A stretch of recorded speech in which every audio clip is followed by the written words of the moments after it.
Good morning, and we are in the Doctrine, we're studying the Doctrine and Covenants. Today we're actually going to be in the Pearl of Great Price a little bit. But before we started, I thought I'd go to what is the home page. And if you've got Gospel Library, I'm sure you've seen this pop up. But it does have a lot of good tools.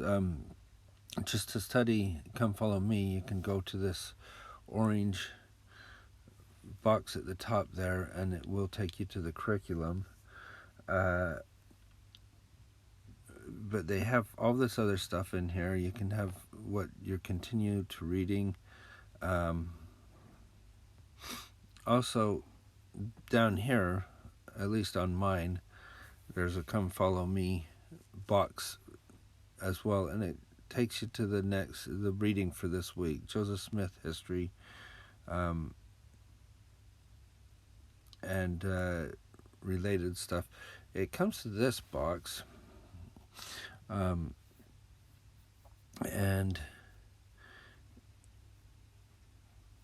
if at the bottom it says create a study plan, you can create your own study plan. Just press that, and basically it'll just be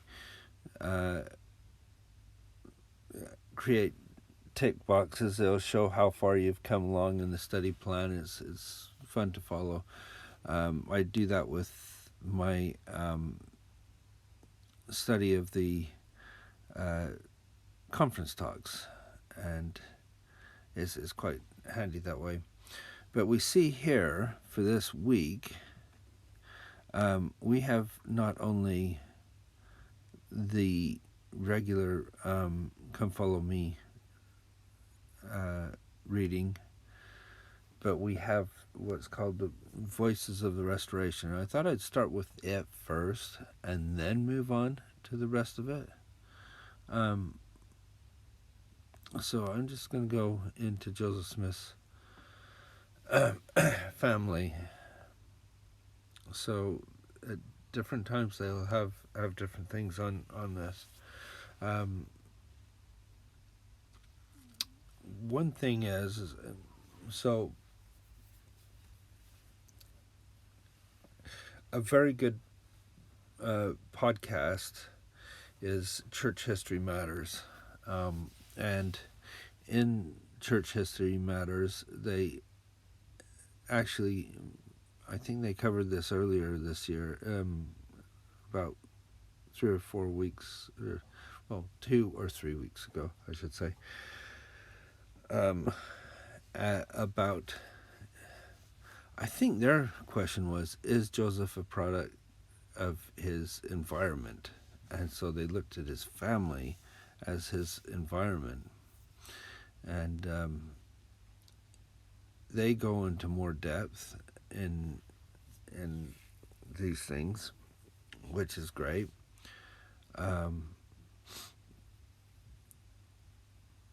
So if you wanted to look at that, that's great. So that's Church History Matters. It's a really good podcast. I've been following them way before it was doing the Doctrine and Covenants. They were doing other matters, and now they're following the Doctrine and Covenants this year. So Joseph Smith's family, one thing is this doesn't tell us his grandparents, it just goes to his parents, but grandparents have a lot of faith in their lives as well, and it's kind of interesting to read those as well, and or listen to them. The podcast that I just mentioned goes through that. We are each profoundly affected by our family life, and Joseph Smith was no different. His parents' religious convictions and practices planted seeds of faith that made the restoration possible. Joseph's journal records records this tribute. Words and language are inadequate to express the gratitude I owe to God for having given me so honorable a parentage. following quotations from his mother, Lucy Max, his brother, William Smith, and the prophet himself give us a glimpse into the religious influence of the Joseph Smith home. In about 1802, I was taken sick. Said I to myself, I am not prepared to die, for I do not know the ways of Christ. And it seemed to me as though there was a dark, lonely chasm between myself and Christ that I dare not attempt to cross. I looked to the Lord and begged and pled with the Lord that he would spare my life, that I might bring up my children and comfort the heart of my husband. Thus I lay all night. I covenanted with God that if he would let me live, I would endeavor to get that religion that would enable me to serve him right, whether it was in the Bible or wherever it might be found, even if it was to be obtained from heaven by prayer and faith. At last a voice spoke unto me and said, Seek and ye shall find, knock and it shall be opened unto you. Let your heart be comforted. Ye believe in God, believe also in me. So you can see a foundation here really, really tight about how the mother receives answers to her prayers. And you think, well, I don't know what you think, but I guess it's just the fact that here she has those things that she tries to put to share with the children, and I think that's sort of what I'm trying to do is say, hey, I've got experiences here.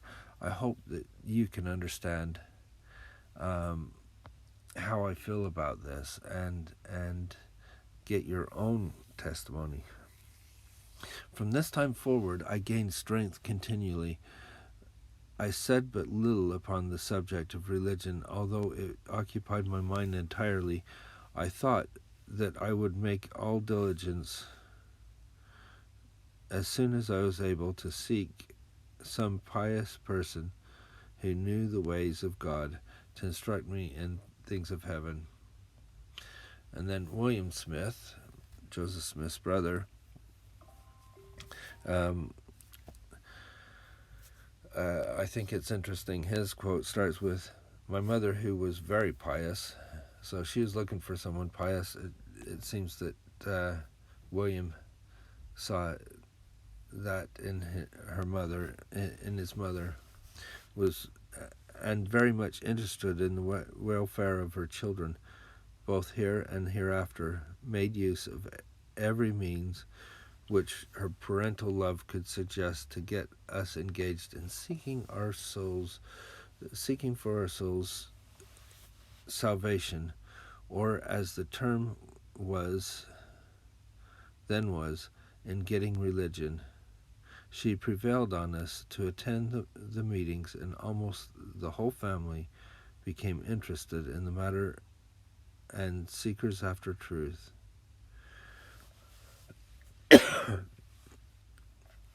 I feel in our family, when I was growing up, that definitely was similar to how we felt. As remember getting up early in the morning to study the scriptures together as a family. Before my mom had to go to work, I remember having the discussion of when we would have scripture study, because she would have to go off to work, and if she had to go to work, she had to leave at a certain time. That meant that the only time we had available was 6 o'clock in the morning. And so all these kids from teenage to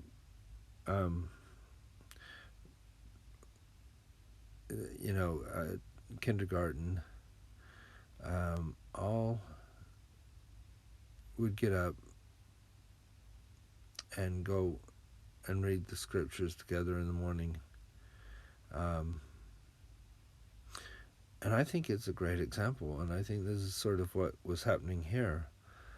We always had family prayers since I remember. I well remember Father used to carry his spectacles in his vest pocket, and when us boys saw him feel for his specs, we knew that it was a signal to get ready for prayer. And if we didn't notice it, Mother would say, William, or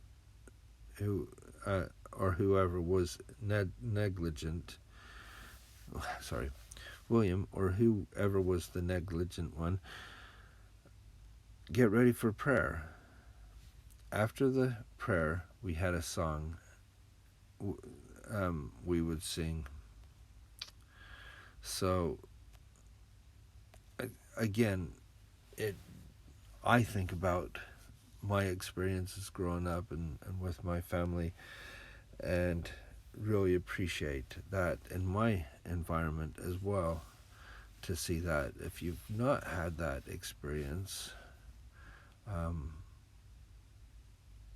then you still have that chance to make those memories in your own families.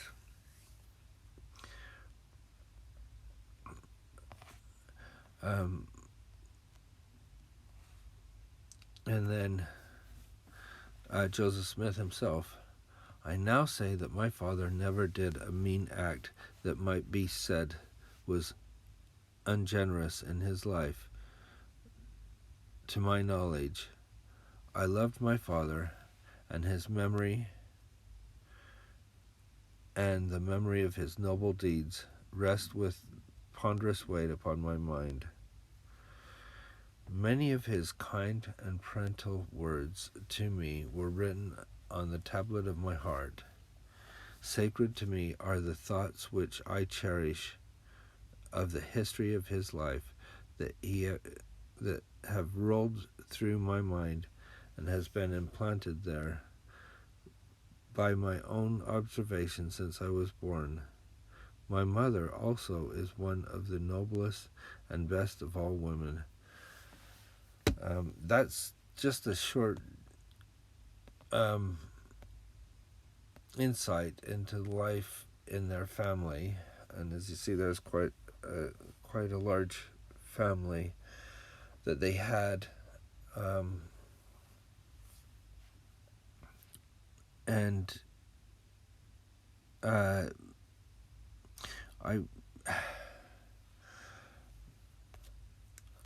I think what I get mostly from this is that they were a family that was looking to know what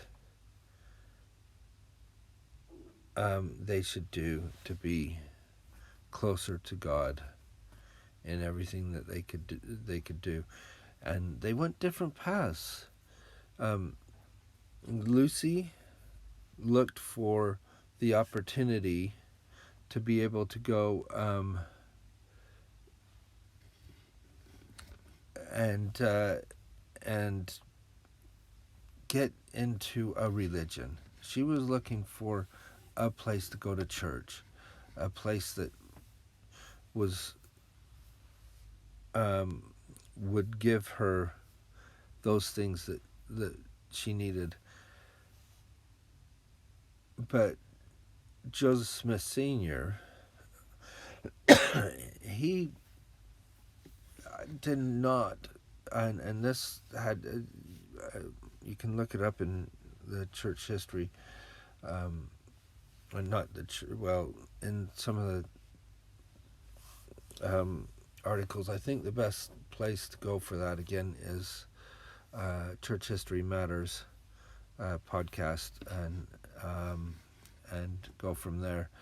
But Joseph Smith Sr. Was not inclined to go to a church. He felt that he could grow closer to God by reading and praying and studying together. But if you notice what they said there, they were both united as father and mother to the children, learning and growing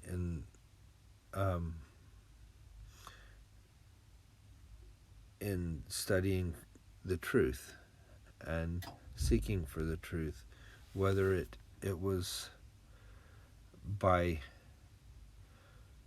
going to church or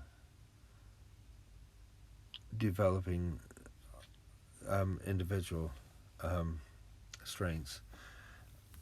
I think there's a combination of both. It should be a combination of both anyway.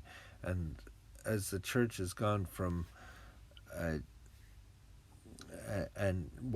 has taught with the new curriculum that it is home-centered and church-supported, it's almost like being in the Smith home and saying, okay, Joseph Smith Sr. is that home-centered person. He sees the gospel as something that's home-centered, and Lucy Mack Smith is looking for the support of the church. And just trying to find the right church was a little more difficult. And we're going to get into that a little bit in the next few days. But I thought that would just open up a little bit, give you a little bit of background, and maybe make you see a little more about Joseph Smith's family. Anyway, I hope you have a wonderful day today, and we'll see you tomorrow.